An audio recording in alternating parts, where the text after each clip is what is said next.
Make me earn it. It's wonderful to be here. What Indira didn't tell you is that this lecture series used to be called The Last Lecture. If you had one last lecture to give before you died, what would it be? I thought, damn, I finally nailed the venue, and they renamed it. So, in case there's anybody who wandered in and doesn't know the backstory, my dad always taught me when there's an elephant in the room, introduce them. If you look at my CAT scans, there are approximately 10 tumors in my liver, and the doctors told me 3 to 6 months of good health left. That was a month ago, so you can do the math. I have some of the best doctors in the world. So that is what it is. We can't change it, and we just have to decide how we're going to respond to that. We cannot change the cards we are dealt, just how we play the hand. If I don't seem as depressed or morose as I should be, sorry to disappoint you. And I assure you, I am not in denial. It's not like I'm not aware of what's going on. My family, my 3 kids, my wife, we just decamped. We bought a lovely house in Chesapeake, Virginia, near Norfolk, and we're doing that because that's a better place for the family to be down the road. And the other thing is I am in phenomenally good health right now. I mean, it's the greatest thing of cognitive dissonance you will ever see is the fact that I am in really good shape. In fact, I'm in better shape than most of you.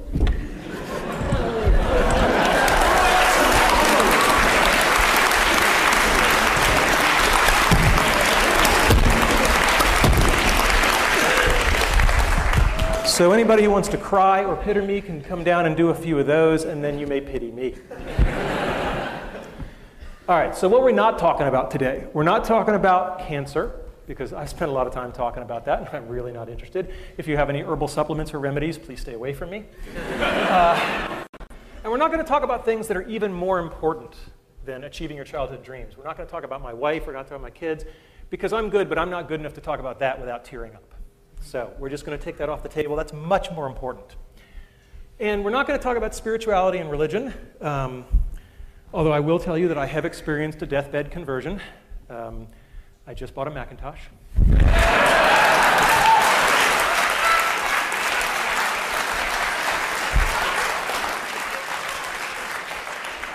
Now, I knew I'd get 9% of the audience with that, but... All right, so what is today's talk about then? It's about my childhood dreams and how I've achieved them. I've been very fortunate that way. How I believe I've been able to enable the dreams of others. And to some degree, lessons learned. I'm a professor. There should be some lessons learned. And how you can use the stuff you hear today to achieve your dreams or enable the dreams of others. And as you get older, you may find that enabling the dreams of others thing is even more fun. So what were my childhood dreams? Well, I had a really good childhood. I mean, no kidding around. I was going back through the family archives, and what was really amazing was I couldn't find any pictures of me as a kid where I wasn't smiling, right? And that was just a very gratifying thing. There was our dog, right? Aw, thank you. And there I actually have a picture of me dreaming. Right? And I did a lot of that, There's a lot of wake-ups,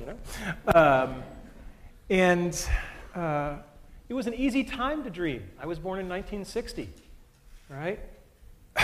When you're 8 or 9 years old and you look at the TV set and men are landing on the moon, anything is possible. And that's something we should not lose sight of, is that the inspiration and the permission to dream is huge. So what were my childhood dreams? You may not agree with this list, but I was there. Being in zero gravity, playing in the National Football League, authoring an article in the World Book Encyclopedia. I guess you can tell the nerds early. Being Captain Kirk. Anybody here have that childhood dream? Not at CMU, no. I wanted to become one of the guys who won the big stuffed animals in the amusement park, and I wanted to be an Imagineer with Disney, right? These are not sorted in any particular order, although I think they do get harder, except for maybe the first one. Okay, so being in zero gravity. Now, it's important to have specific dreams. I did not dream of being an astronaut, because when I was a little kid, I wore glasses, and they told me, oh, astronauts can't have glasses. And I was like, I didn't really want the whole astronaut gig. I just wanted the floating. So, and as a child, prototype 0.0. But that didn't work so well. And it turns out that NASA has something called the Vomit Comet that they use to train the astronauts. And this thing does parabolic arcs. And at the top of each arc, you get about 25 seconds where you're ballistic, and you get about a rough equivalent of weightlessness for about 25 seconds.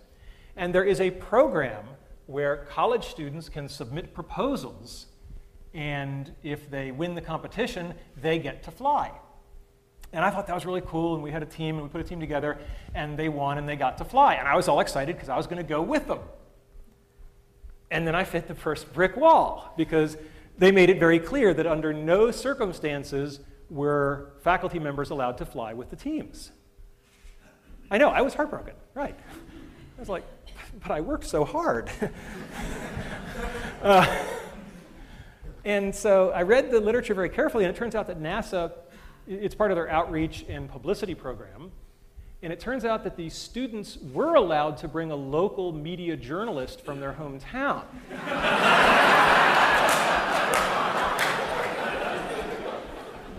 And Randy Pausch, web journalist. It's really easy to get a press pass. So I called up the guys at NASA and I said, I need to know where to fax some documents. And they said, what documents are you going to fax us? So I said, my resignation as the faculty advisor and my application as the journalist. And he said, that's a little transparent, don't you think? And I said, yeah, but our project is virtual reality, and we're going to bring down a whole bunch of VR headsets, and all the students from all the teams are going to experience it, and all those other real journalists are going to get to film it. Jim Foley's going, ah, you bastard, yes. And the guy said, here's the fax number. And indeed, we kept our end of the bargain, and that's one of the themes that you'll hear later on in the talk, is have something to bring to the table, right? Because that will make you more welcomed. And if you're curious about what zero gravity looks like, hopefully the sound will be working here. It's on. All right, go get him, Mozzie. This is fantastic. It's just amazing. It's nothing like I expected. We are having a great There I am. I don't think any of us have had this so far. This is awesome.